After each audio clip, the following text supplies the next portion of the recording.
Hello, good afternoon. Michael Wynn, Chief Digital Officer of Digital Ops, a division of RB Oppenheim Associates. Thanks for joining me today, guys, on the video podcast, the little virtual lunch and learn. Today, I want to talk about something that I think is of great value to businesses who are looking to grow their business and want to attract the right people for the right job. I think having the right person in the right place is definitely a key to growing your business for 2019 and 2020. So today, I want to talk about 7 ways to use social media for recruitment. And I do think it's a fresh take on this idea because, I mean, obviously the tactics out there, putting your job listing on Indeed and Career Builder and some of the other networks. I mean, we're not even going to talk about that because I think that goes without saying. Maybe some of the less traditional methods, maybe Craigslist, but going to set that aside for now and talk first about, I think, something that's really, really overlooked by businesses when they're thinking about attracting potential employees and recruits. And this doesn't really matter. I mean, you could be in healthcare, education, government. It really doesn't matter what your industry is because this principle applies to any business, whether you're private or public sector. So I think the first thing to really understand is what's important to your new employee, what's important to your staff members. And think about that first. Because I think we make the mistake often in trying to tell them how great our company is, and a little bit less in thinking about what's important to them. Because I think we talked about this before in a 2019 social web world where we are consuming content at just an incredible amount when we talk about, whether you're on Facebook or Instagram or Snapchat or LinkedIn or YouTube or podcasts, all the different platforms that are out there when it comes to, consuming content. And then when you kind of pivot to not only consuming content, but content specifically for those who are career minded, I think is something that is happening at a larger rate than what we understand. So I think that's the first thing. And it was interesting, meeting with a client recently who, was really trying to think about recruitment. And I asked them the question, tell me about your retention program. And, in the context of, we were talking about how to leverage social and digital for recruitment. I do think they paused for a minute and thought about, well, why is he asking about retention? We're trying to recruit. Well, I think retention at the end of the day is actually understanding and having processes, policies, culture, the different components that really make up retention that you demonstrate that your company's commitment to the importance and the value of an employee is really critical. So, having that as a framework, I think is really important. And then I think the next, I think a mistake, it's not one of the 7 ways, I think it's actually a mistake, and I think a lot of companies are doing it still to this day, is, they go out and they spend a bunch of money and have a high-priced videographer come out, or studio, and they record this single piece of creative, and they try to hit, maybe 2 or 3 important value points, whether it's, offerings, specific offerings of the recruitment offer, or, if it's branding, from just sort of a 30,000-foot view. And they produce a fantastic video, don't get me wrong. The problem is that singular piece of content, when you put money behind it, advertising dollars behind it, you've essentially got one bullet. You've only got one ball in the cannon. And that really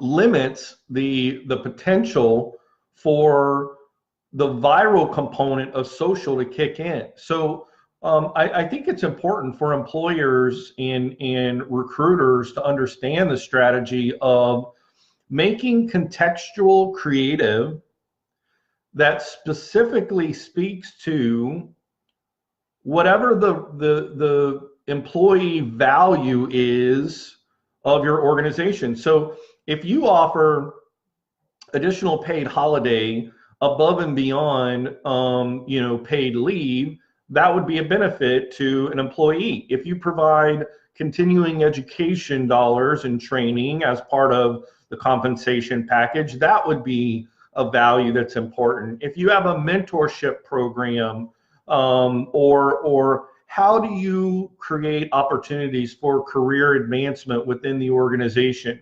Again, all of these are specific values and processes and benefits for employees. However, getting so granular into what are these specific values for recruitment is often overlooked and not mentioned, and it's actually the one piece. You may have a 28-year-old single mom who's looking for opportunity and advancement, who would be a great add to the staff. And if you offered childcare as part of your program, that could be a huge difference maker of why she might apply for the position that's open at your business. So, really being able to drill down and create content, specifically for each one of the values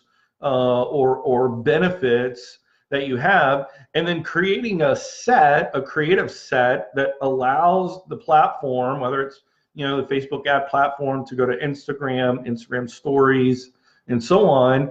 When you're able to take that and then allow the platform's AI to essentially feed each one of those pieces incrementally over time, you have a much greater chance of reaching a group and connecting with someone on one of those benefits that really connects with them. But again, the problem is most people don't do that. Most people, what they do is they create one 30-second, 1 minute, 90-second TV commercial, and then they try to put money behind it. And that's really not the way to execute in 2019. We have the platforms, we have the technology, we can create this micro content that's very specific and personalized that can be part of a larger campaign. So I think that is one. If you start there, now we can go into the 7 ways to specifically use the social web for recruiting. So obviously, looking at the interest of your target group. So obviously, in some regards, the interest, so you could put different websites and different industry terms, that are specific to you. So again, if it's healthcare or education or government, there's a very good chance that at some point your end user, your target audience, is going to have interacted with content that is related to their field at some point. And so targeting that behavior obviously is important. Now, obviously, don't overlook the advantage of creating a lookalike audience. So again, for a lookalike audience, when you have an email group of your employees and you've got their email addresses, you can upload that list into Facebook and ask it, create a lookalike audience for people who've demonstrated similar online behaviors to this group of emails. So again, this is, what are the tendencies of your employees? Now I get, like, I'm going to look at information that's about, football and basketball and baseball. Someone else might be more interested in tennis. But what's going to happen is there is a behavior set of this group that's going to let Facebook's AI go, oh, I see. Here's the patterns. Here's the similarities. Let's display the ads to those people. And again, it's an ad set. large amount of creative, 12, 13, 20, 30 pieces of creative that specifically talk to each benefit.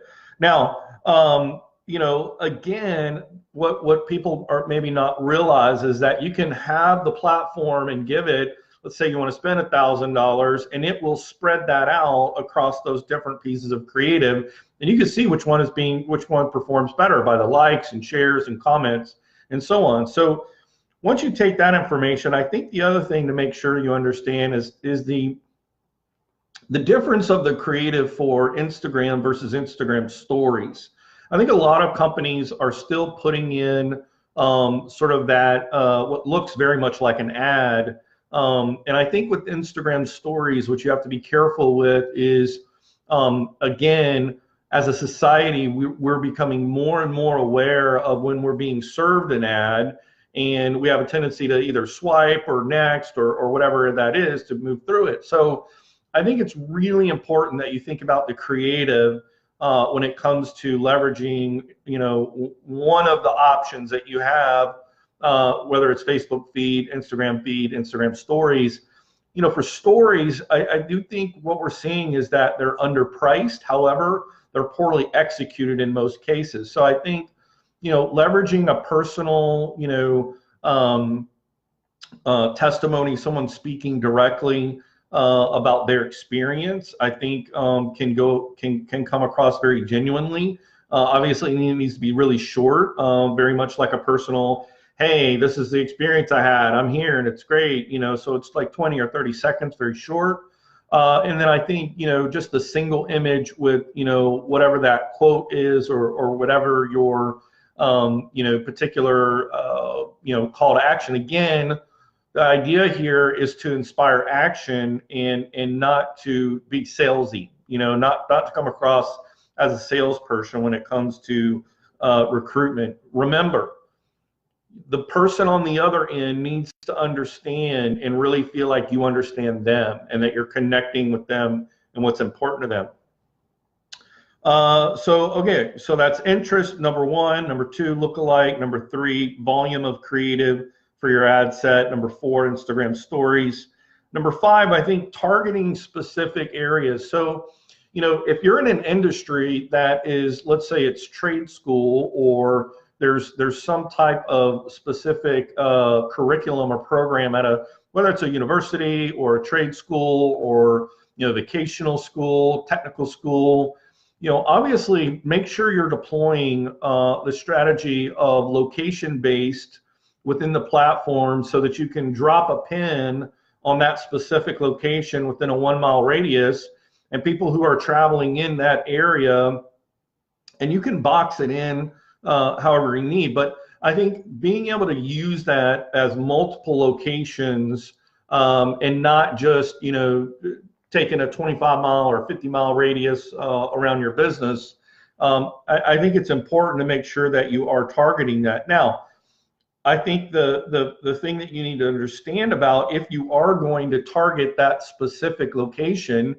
it's important to have, think about multi-intro, right? Multiple intros that are location-based. So if you're going to place an ad for, let's say it's a barber shop or a cosmetology or beauty school, right? In Orlando, you'll be like, hey, Orlando, hey, did you just finish cosmetology at so-and-so? Think about this. We offer, flexible schedules and gym memberships and, et cetera. So being able to specifically say to that audience, hey, I'm talking to you, you have a greater shot of garnering their attention as opposed to just the generic ad. And so, again, having a more complex, robust campaign that's contextual and personalized to your end user based on the location and their interest is really key. So, and then number six is retargeting. Obviously, we've talked about this quite a bit, but if you're going to spend advertising dollars through the social web and drive traffic to your recruitment landing page, then obviously, if they don't take action and they leave, you want to, follow them around and remind them, hey, remember, you were inspired by this ad and you went here. And so use that retargeting to provide them visual display ads so that they can remember what they looked at. I think lastly, one of the things that we talked about is that I think businesses can leverage when it comes to the social web is many people don't think about YouTube as the social web, but it very much is, as you've got literally millions of videos being produced every day. And the fact that it's a user populated content source, that's social, that's the social web.